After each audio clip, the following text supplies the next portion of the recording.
I'm approaching from the other side. These anti-nationals don't have the critical mass to create an environment where an entire community can be beaten up, or people who have been documented on video indulging in murdering a man are garlanded by a sitting minister.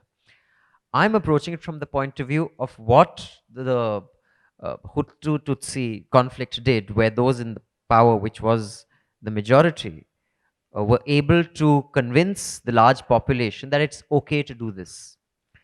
Or just like the Nazi party was able to convince an entire population that if this is happening, it's okay not to speak up. And after such an injustice had been done, they said, you know what? We had to draw the line here. How far are we from there, or are we there at all? Do you see the kind of utterances that many people who hold a position that is responsible, the kind of things they say? Are we teetering on that edge that we're borderline, okay, if a couple of dozen murders is fine? No, I believe we are on a slippery slope. And if you're objective, you'll admit that. If a sitting senior member of the ruling party says within the precincts of parliament that it is right to build a temple for Nathuram Godse, then we have to ask ourselves, am I in a majority or is he in a minority or vice versa? If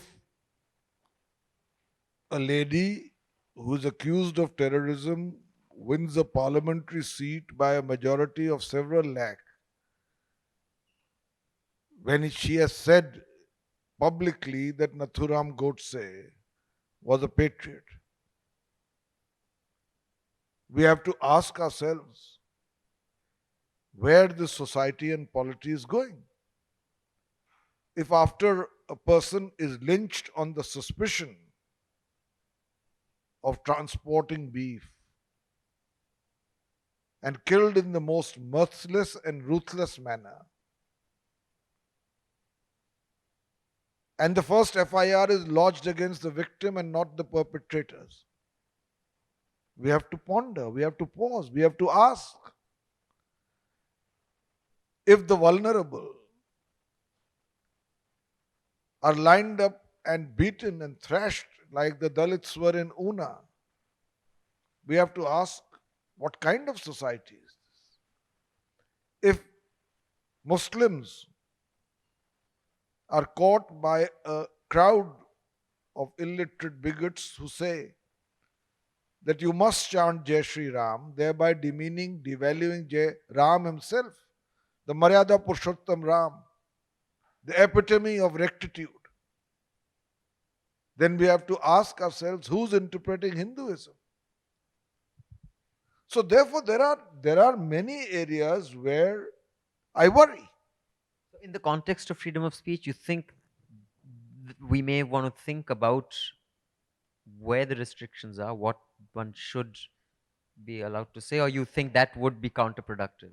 I believe the Sedition Act needs serious review, or at least very, very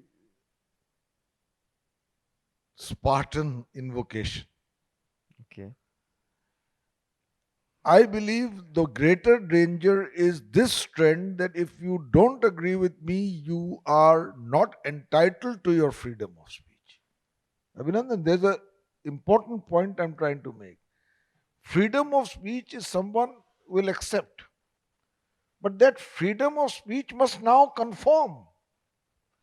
In other words, that freedom of speech is valid only so long as you are in agreement with a majoritarian point of view. And it becomes, in some manner, suspiciously seditious the moment it differs or unyieldingly differs from your point of view. Then you are called an urban Naxal, Maoist. Then you are called anti national.